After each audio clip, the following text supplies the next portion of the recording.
What's the most dangerous animal on the planet? Shark. White people, when they feel uncomfortable. White people feeling uncomfortable precedes a lot of bad stuff for us. That's why we fight white discomfort every day.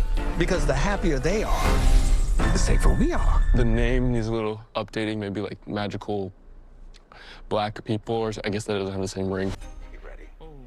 That's a look at the new Focus Features film, The American Society of Magical Negroes. The social commentary satire from Kobe LeBay stars Justice Smith and David Alan Grier, who portray undercover agents of sorts dispatched by a secret agency that keeps the peace by making white people more comfortable. The title plays on the writing device known as the Magical Negro, a black character with a simple and spiritual demeanor that swoops in to save the day for justice, and the story is personal. I grew up in a very white society, white community in Orange County, California, and it was very red county. And I experienced a lot of messaging about what my place is in society, and I internalized a lot of that messaging, and I made myself smaller, and I had a lot of shame.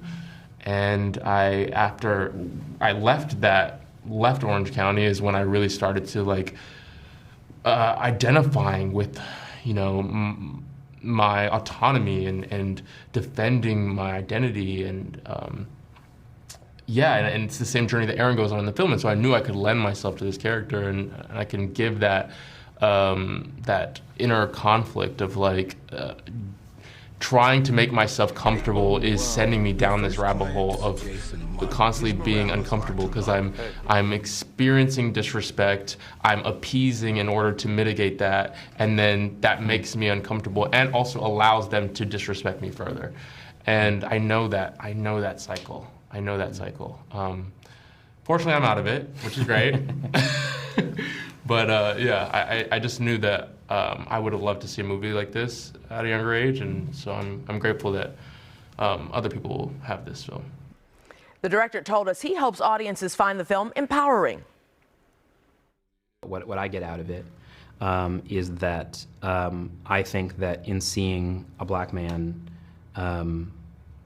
learn to speak up for himself and learn to be bigger and learn to be bolder, I find that really moving, and I find that really emboldening, and it makes me feel bigger, and it makes me feel prouder and more able to take up space, and to do that on a journey that's really joyful.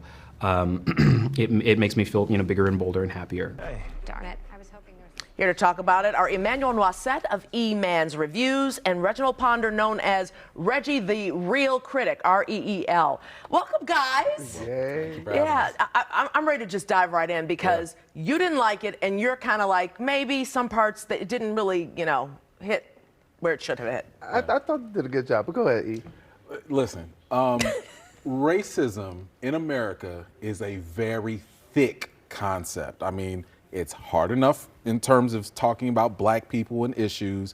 Then you have colorism, then you have being biracial, then you have, issues of passing. It's a lot to talk about.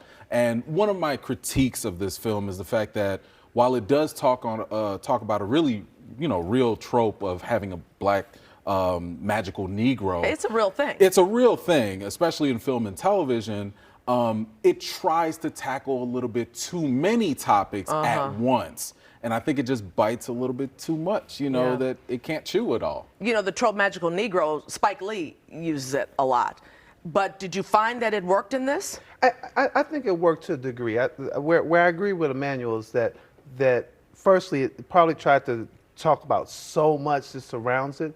But when it gets to looking at some of these specific situations in the film, and we'll find ourselves laughing at them, but one is a police officer who just feels like, oh, I can't do anything in the world because you black people who got privilege, and the main character swoops in and help him out. Those things are real. Those things. So I think it hit the mark on many of the situations that it shows there. I just think that maybe it did bite off a little bit more than it could chew. And then at the end of the thing, it's like getting on a train, knowing that you're trying to get to your stop, but does it actually get you to your stop? So this movie didn't get there. I mean, I only saw the trailer, so I'm thinking, because it comes out tomorrow, yesterday, Friday. So I'm thinking more like Get Out, but you say more like American Fiction. Trying to be American fiction. Diet American fiction. You know, like it American fiction sticks the landing. It does what it does because it stays focused on the issue that it's talking about, especially in a racial context. This one, like I said, it tries to tackle each one. The main character is biracial. That in itself could be its own movie because it's a very serious conversation. So it shouldn't be so many things. Hit on one thing and go with it? Or make sure that you tie them together well. Right. Is that you shouldn't be in the movie trying to figure out that what the director was really trying to do is say that those black folks who are closest to white folks are not able to navigate the world just like those black folks that are not. So the fact that he is biracial, all of his friends and his whole environment is white, it was trying to say that even this guy, if this guy can't permeate the society and the system, then what do you think is happening to the rest of us? But I don't think that it hits like that. But is that true? That black folks have a problem dealing in society? Well, yes. I mean, we have the issue with, the list is so long with police, with medical, issues, school. I mean, we just saw the whole affirmative action thing. The list goes on because it's been going on for hundreds of years. So it's really like, which struggle do you want to talk about? Because every struggle in itself is complicated. But movies like this, making movies like this bring the topic to the forefront so we can talk about it? Absolutely, and that's why I got a problem with my man. That's why I like what they did with this film, is that they brought out the issue, they actually tackled it in a way that makes sense. There was just some of the stuff in between that makes it where you say, man, I wish it would have done this, or I wish I would have known this. So I'm gonna push back on that. Okay. When we talk about film is all about communication. If I'm trying to deliver a simple message to you, that's going to be the easiest way for you to get it. But isn't the simple message, what is a magical Negro? Isn't that the simple message? That's what it wanted to be, but it tried to do more by being a racial commentary. Okay, so what should it have been?